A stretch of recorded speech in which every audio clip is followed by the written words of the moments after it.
licenciada. Ok, ¿qué tal? Muy buenos días con todos. Bienvenidos a este podcast donde vamos a conversar acerca del papel del petróleo en la economía ecuatoriana y las tensiones que existen entre el desarrollo económico, el extractivismo y el concepto del buen vivir. Y para este análisis nos estamos basando en los textos de Mateo y García, que se llama Entre el buen vivir y el neoextractivismo. Y vamos a comenzar. En este episodio hablaremos sobre cómo el petróleo se convirtió en uno de los pilares de la economía ecuatoriana, cómo se relaciona con los ingresos del Estado y también sobre las contradicciones que aparecen cuando se busca el crecimiento económico, mientras se explotan recursos naturales.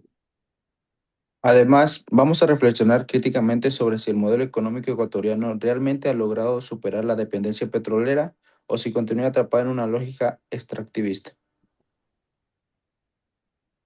Así que empecemos. Ok. Importancia del sector.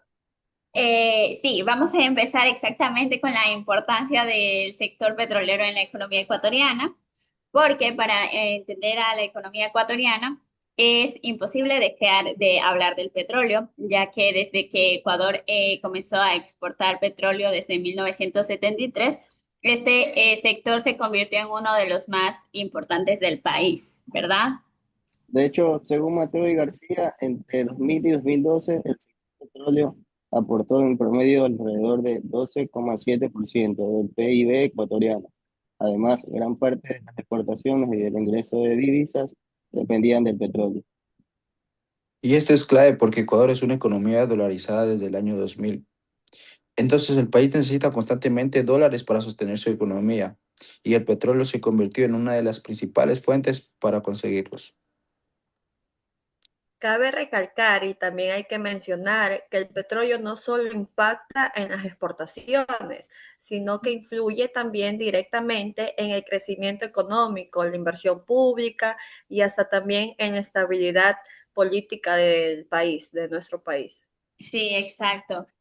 Pero sin embargo, los textos nos muestran que esta dependencia también genera problemas. Por ejemplo, Ecuador no logró desarrollar suficientemente la industria petrolera y aunque exportamos petróleo, todavía depende mucho de importar derivados y combustibles refinados. Claro, exacto. Los autores explican que una de las grandes debilidades del sector es la limitada capacidad de refinación.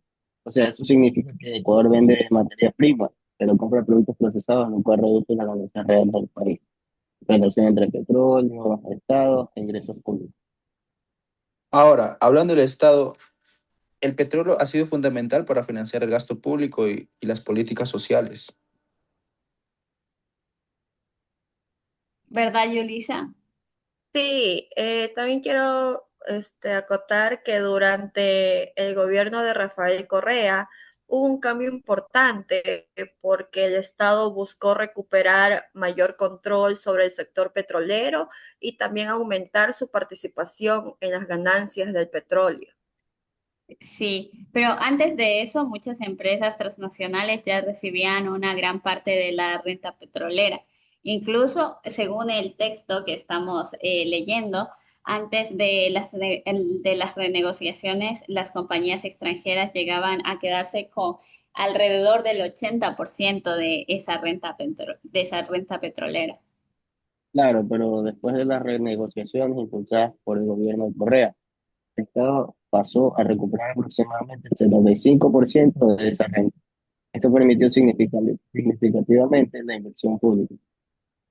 Y gracias a esos ingresos se financiaron carreteras e hidroeléctricas, hospitales, escuelas y programas sociales. Además, los indicadores de pobreza mejoraron bastante. Por ejemplo, también en el texto mencionan que la pobreza pasó de 37,6% en el 2006 al 22,9% en el 2016, mientras que también en ese periodo disminuyó la desigualdad medida por el coeficiente de Gini. Sí, entonces aquí vemos una contradicción muy interesante porque el petróleo ayudó a financiar las políticas sociales, ¿verdad? Y a reducir la pobreza, pero al mismo tiempo fortaleció la dependencia extractivista del país. Ah, y bueno, ahora como también vamos a tocar la parte de las tensiones entre el buen vivir y el desarrollo económico y el extractivismo. Uno de los temas más importantes del respecto es precisamente esa tensión entre el buen vivir y el extravismo, perdón. El buen vivir, incorporado en la Constitución de 2008, proponía una nueva forma de desarrollo basada en la armonía entre las personas, la comunidad y la naturaleza. Incluso el Ecuador fue uno de los primeros países en reconocer constitucionalmente los derechos de la naturaleza y esto fue algo muy innovador. Sí, pero en la práctica apareció otra gran contradicción, porque ¿cómo proteger la naturaleza mientras el país depende económicamente de explotar literalmente petróleo? Es más, el texto lo resume muy bien cuando plantea que Ecuador intentó utilizar los recursos financieros, el extravismo, para salir del extravismo mismo. Y ahí nace el concepto del neoextractivismo. Aunque el Estado aumentó su control sobre los recursos naturales y usó esos ingresos para programas sociales, la economía seguía dependiendo de exportar materias primas. Ahora que también lo recuerdo, además esto generó conflictos con movimientos indígenas, no sé si recuerdan, también conflictos ambientalistas, especialmente por la expansión petrolera en las zonas amazónicas y también en los territorios que son protegidos. Sí, claro, un ejemplo de eso fue el caso de Yasuní, ya que al inicio se propuso dejar el petróleo bajo la tierra para proteger la biodiversidad y tal, pero luego el proyecto fue abandonado y se autorizó la explotación petrolera otra vez. Claro, entonces muchos críticos argumentan que el discurso del buen vivir terminó siendo incompatible con la continuidad del modelo extractivista. Ahorita vamos a hablar sobre la reflexión crítica sobre el modelo económico ecuatoriano. Verán, personalmente creo que el modelo ecuatoriano logró avances sociales importantes, especialmente en la reducción de pobreza, infraestructura y acceso a servicios básicos.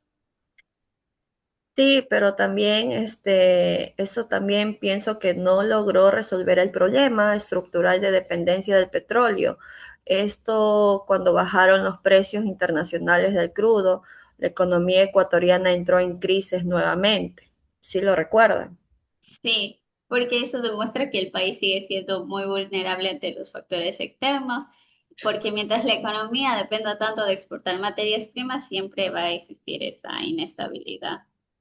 Claro, además, el modelo extractivista genera impactos ambientales y conflictos sociales que afectan especialmente a comunidades indígenas y rurales. Yo diría que uno de los grandes desafíos de Ecuador es encontrar un equilibrio entre crecimiento económico, justicia social y sostenibilidad ambiental. Esto de aquí es porque el problema no es solamente extraer el petróleo, sino que también se hace con esos recursos y si realmente sirven para construir una economía más diversificada y también una menos dependiente. Sí, porque aunque el buen vivir planteó esa alternativa interesante, los textos que estamos leyendo nos muestran que llevar esa idea a la práctica fue mucho más difícil de lo que parecía. Bueno, en conclusión, sabemos que el petróleo ha sido fundamental para la economía ecuatoriana y para el financiamiento del Estado, pero también ha profundizado una dependencia histórica del extractivismo. El gobierno de Rafael Correa impulsó cambios importantes en la redistribución de la riqueza y en el rol del Estado, pero no logró superar completamente el modelo basado en la explotación de recursos naturales. Y también como las tensiones entre el desarrollo económico, protección ambiental y el buen vivir. Estos siguen siendo uno de los grandes debates del Ecuador actualmente, hasta ahora. Sí, y justamente por eso es importante analizar críticamente, como en este espacio, estos temas y preguntarnos como qué tipo de desarrollo nosotros queremos para el futuro del país. Entonces, muchas gracias a todos por compartir sus aportes y así despedimos este podcast. Gracias a todos por escucharnos. Gracias. Gracias, gracias. Gracias.